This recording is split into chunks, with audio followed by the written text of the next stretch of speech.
I brought some more. Look like this.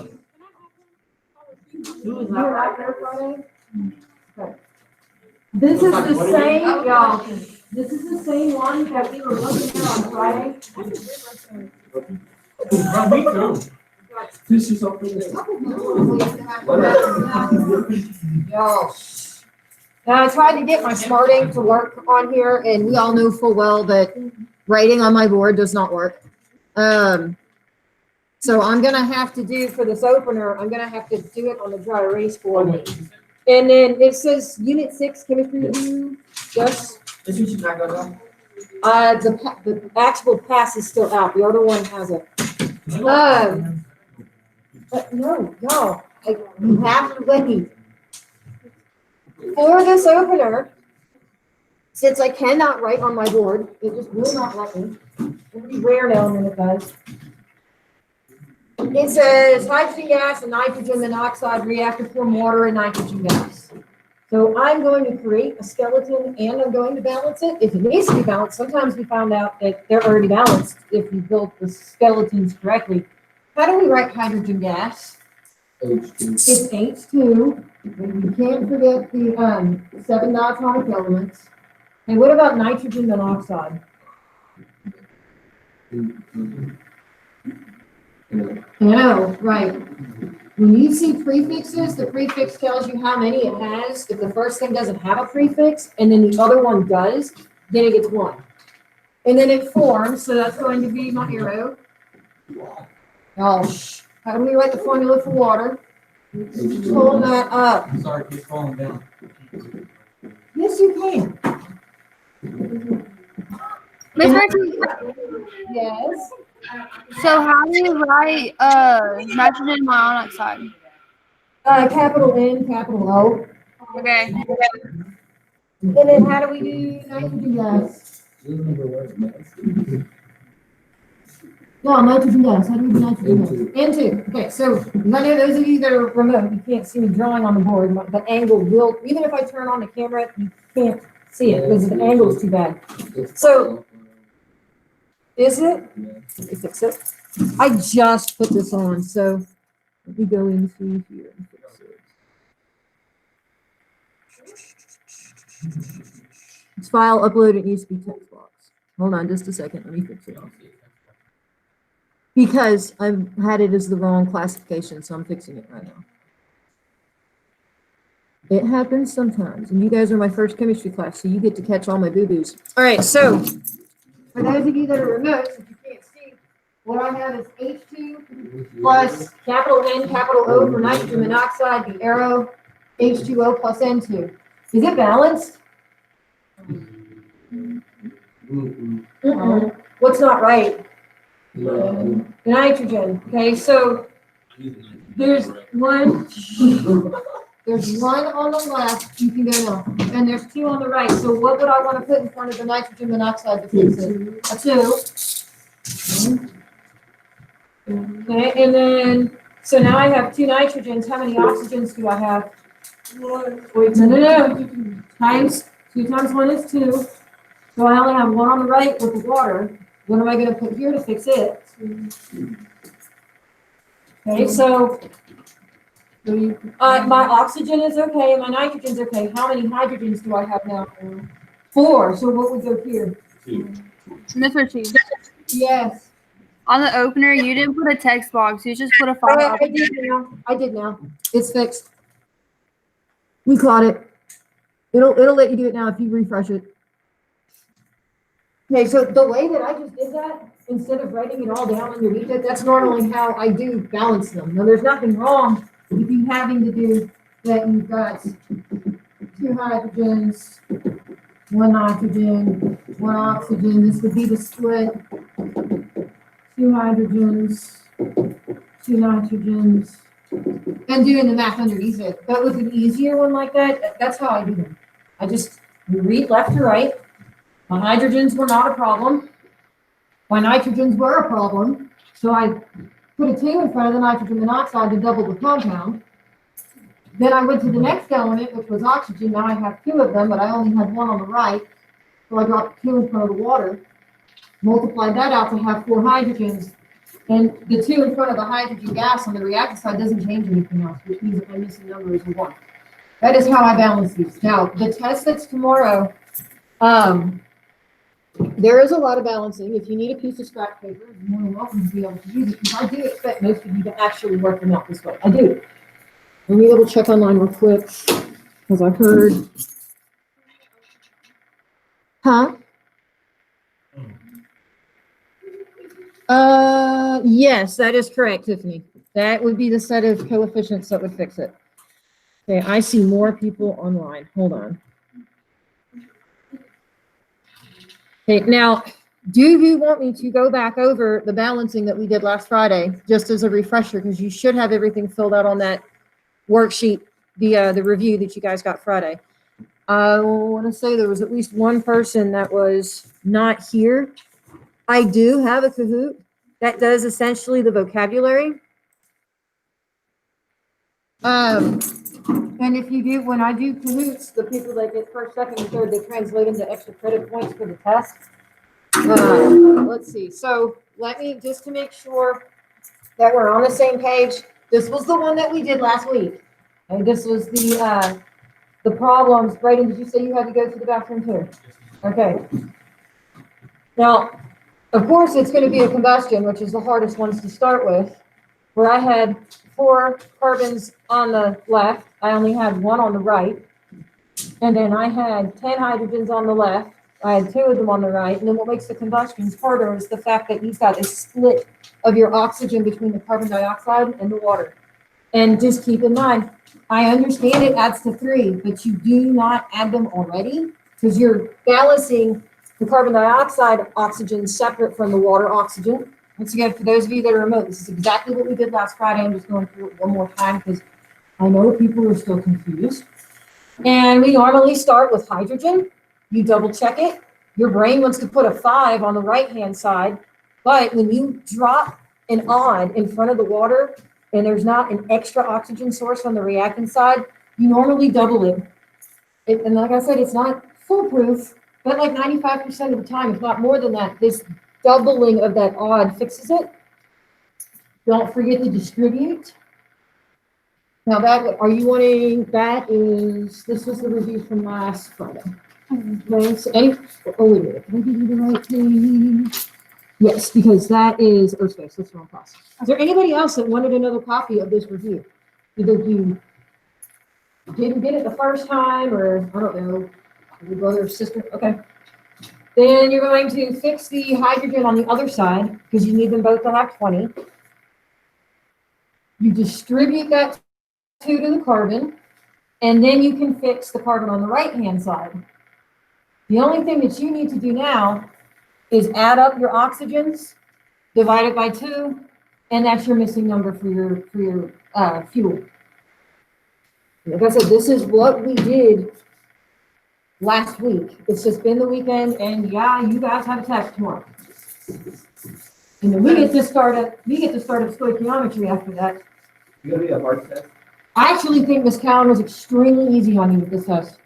Like, really easy on you. You still have to be able to balance. Okay. Okay, Jared. Yeah. All right, so this is what makes it more difficult, is when you're not given the skeleton equation.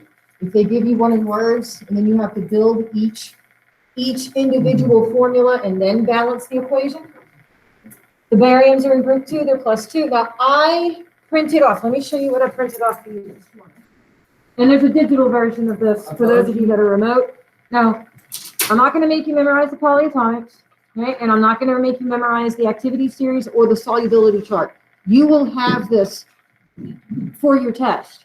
You know, there's no way I'm going to ask you to memorize all of the solubility chart that we just learned how to do last week. Now, like I said, the way that I personally balance these, instead of dropping all the math down underneath, barium is 1 and 1, nitrate is 2 and 1, my potassium's okay, but my chlorines are not. If you need to put this all down underneath, you can. And it really doesn't matter if you fix the nitrate first or if you fix the chlorine first, because eventually you're gonna end up having to fix both sides. The only thing that I notice is that people they forget to distribute. The potassium now is not right, so we're gonna fix that on the other side. You're gonna distribute to the chlorine, which is gonna fix it. Are there, I mean, like I said, I know we went through these on Friday, it's just I know that there were a few people that were absent, and some of you just need me just to go over it again. There's nothing wrong with you going in and clicking on the YouTube link, but you guys have all this stuff done so that you're not trying to write at the same time that I'm trying to explain. You what, Jimmy? Are there any questions on this one? Because I want to be able to get through the Kahoot, which does the vocabulary. Aluminum is +3, chlorine is -1. You cannot forget your diatomic elements. In this case, both bromine by itself and the chlorine by itself needs a 2. This is a very, very easy one. Well, you don't even have to worry about this guy because that's that activity series of metals chart.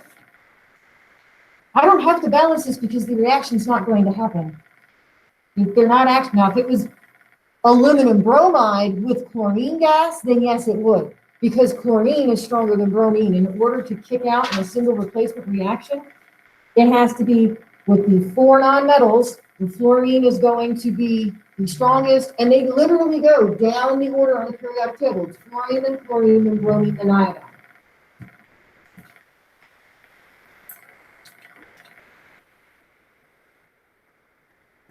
Roman numerals tell you the charge.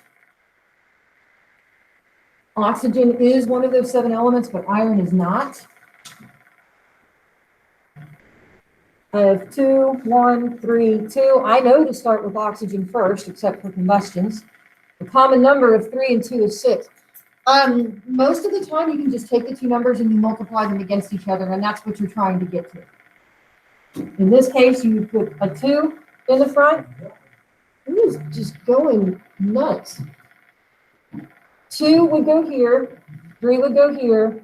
Now you have 2 times 2, which would give you 4 irons. Like I said, there's nothing wrong with doing the math out on the bottom. For those of you that can do simple multiplication and division in your head, you may be doing this a little bit faster than others. So the only ones that I really have to stop and slow down are combustions, and if a polyatomic is on one side and not on the other. You just have to pay attention. But this is one of the easier ones. This is a decomposition reaction. Most of these I identified it. You know, some of the questions on the test are that simple. What type of reaction is this? In this case, this is a single replacement reaction.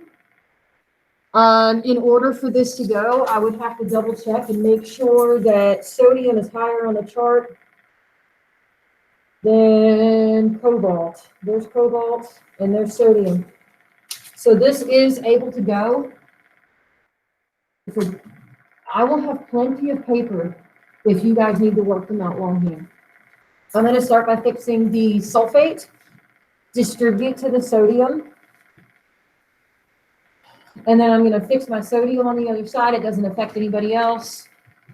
You have to multiply the cobalt by 2. That doesn't affect anybody else. And so the actual balance coefficients is 6, 1, 2, 3.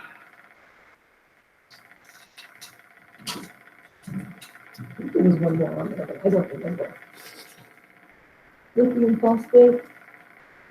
There's 2 more. Mercury is Hg. It's not one of those 7, but iodine is by itself. It gets 2. The mercuric iodide has a +2. There's 2 different types of mercury. There's mercury 1 and 2. This is one that you don't have to do anything. It just so happens to already be balanced and all the coefficients are 1s. I went through and when I was grading all of your stuff, I still had people that were not telling me the number 1 where it was needed for a coefficient, and I couldn't understand what you were trying to tell me. The combination, and then the last one, before I started that Kahoot, I said, I'm not going to make you memorize the polyatomics.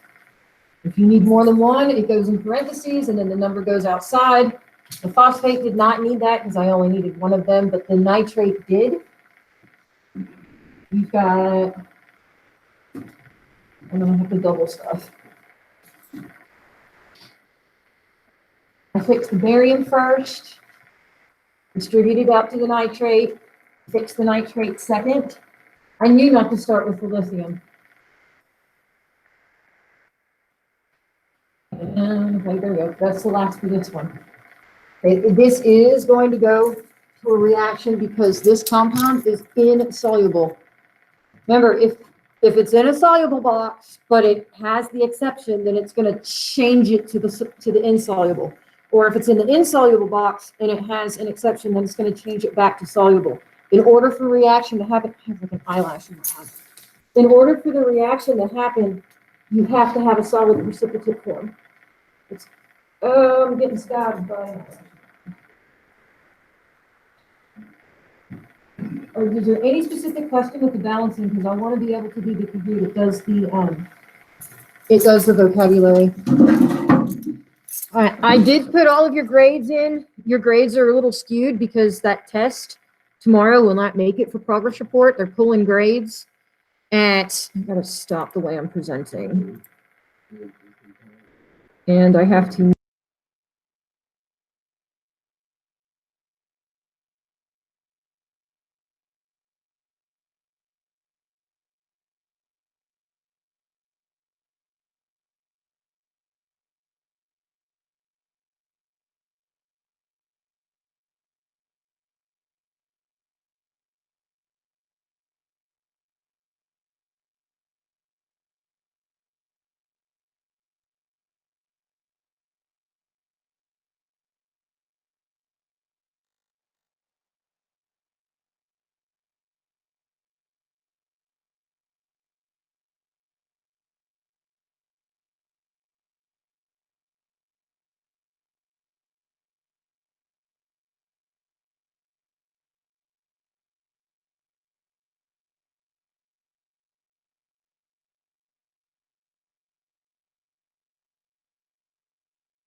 There's this. All right, there is one more thing in Canvas.